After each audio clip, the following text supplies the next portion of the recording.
নবী সাল্লাল্লাহু আলাইহি ওয়াসাল্লামকে দেখানো হবে। যখন দেখানো হবে তখন সূর্য যখন ডুবে যায়, যে দৃশ্যটা আমরা দেখতে পারি না, ওই দৃশ্যটা ভেসে উঠবে এবং মুমিন বান্দা অস্থির হয়ে যাবে, বলবে আমাকে ছেড়ে দাও, আমি নামাজ পড়বো। সুবহানাল্লাহ। তার কারণ তার কাছে মনে হবে যে আসরের ওয়াক্ত হয়ে গেছে, আসরের ওয়াক্ত হয়ে গেছে, আসরের ওয়াক্ত চলে যাচ্ছে, আমাকে নামাজ পড়তে হবে। চিন্তা করেছেন? ওই যে একটা হাদিস আছে না, যে 7 শ্রেণীর মানুষকে আল্লাহ রাব্বুল আলামিন আরশের ছায়া ছায়া দিবেন। তার মধ্যে এক শ্রেণীর মানুষকে, যার অন্তর মসজিদের সাথে ঝুলে থাকে, তার মন মসজিদের সাথে ঝুলেছিল, এই সূর্য ডুবে গেল বলে আমাকে ছেড়ে দাও, আমি নামাজ পড়তে যাব। তখন ফেরেশতারা বলবেন তোমাকে নামাজ পড়তে দেয়া হবে, তবে তার আগে তুমি এর উত্তর দাও। কি উত্তর? এই ব্যক্তির দিকে তাকাও। তখন নবী সাল্লাল্লাহু আলাইহি ওয়াসাল্লামকে দেখানো হবে, সাল্লাল্লাহু আলাইহি ওয়াসাল্লাম দরুদ পড়বেন। বলা হবে যে এই ব্যক্তির সম্পর্কে তোমার কি ধারণা? মান হাযা রাজুলু বুইসা ফীকুম, এই ব্যক্তি কে, যাকে তোমাদের কাছে পাঠানো হয়েছিল? মুমিন ব্যক্তি নির্দ্বিধায় বলে দিবে যে তিনি হচ্ছেন আমার নবী মুহাম্মদুর রাসূলুল্লাহ সাল্লাল্লাহু আলাইহি ওয়াসাল্লাম। দেখুন, পৃথিবীতে যে বা যারাই নবী সাল্লাল্লাহু আলাইহি ওয়াসাল্লামের সুন্নতের উপর আমল করবে, ইনশাআল্লাহ সে তার উত্তর দিতে পারবে।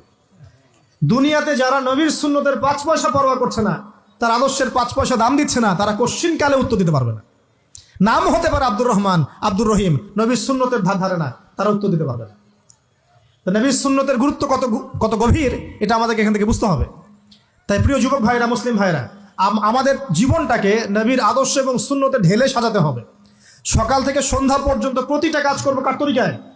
রাসূলের তরিকায়। নামাজ পড়বো তার তরিকায়, রোজা, সিয়াম, হজ, যাকাত, আমল, মুআমালাত, আখলাক সব কার তরিকায়? নবী সাল্লাল্লাহু আলাইহি ওয়াসাল্লামের তরিকা অনুযায়ী ইনশাআল্লাহ। আল্লাহ পাক তৌফিক এনায়েত করুন, আমিন। এবার ফেরেশতা দুজন জিজ্ঞাসা করবেন অবাক হয়ে যে তুমি কিভাবে এটা জানলে, তুমি কিভাবে এই 3টা প্রশ্নের উত্তর দিতে পারলে? কারণ বেশিরভাগ মানুষ তো উত্তর দিতে পারবে না, বেশিরভাগ মানুষই এই উত্তর দিতে পারবে না। কারণ কিয়ামতের মাঠে 1999 জন মানুষ জাহান্নামে যাবে, নাউজুবিল্লাহ।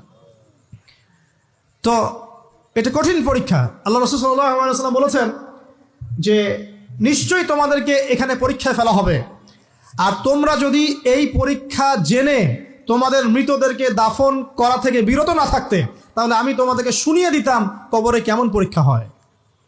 মানে যদি আমরা শুনতে পারতাম যে কবরে কেমন পরীক্ষা হয়, আমরা ভয়ে আমাদের মৃতদেরকে দাফন পর্যন্ত করতাম না। এটা নবীজি বলছেন সাল্লাল্লাহু আলাইহি ওয়াসাল্লাম। তো তাকে জিজ্ঞাসা করা হবে যে তুমি কিভাবে জানলে এটা? বেশিরভাগ মানুষ তো পারে না উত্তর দিতে। তখন সেই ব্যক্তি বলে বসবে, সেই ব্যক্তি বলবে যে করাতু কিতাব আল্লাহ, আমি আল্লাহর কিতাব এই কোরআন পড়েছি। মুমিন বলবে আমি আল্লাহর কোরআন পড়েছি, ফাআমানতু বিহি, আমি এর উপর ঈমান এনেছিলাম, ওয়া সাদ্দাকতু, এবং সত্যায়ন করেছিলাম। সুবহানাল্লাহ।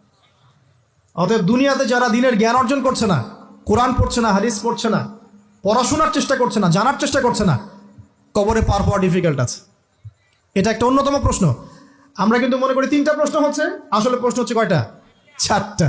3টার পরে আরো একটা এক্সট্রা। কিভাবে জানলে?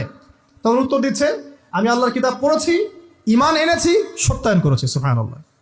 নবী সাল্লাল্লাহু আলাইহি ওয়াসাল্লাম হাদিসের পরের অংশে বলছেন যে যখন কাফের বান্দাকে উঠানো হবে, তখন ডানেও কিছু নাই, বামেও কিছু নাই, সামনে পিছনে কিচ্ছু নাই।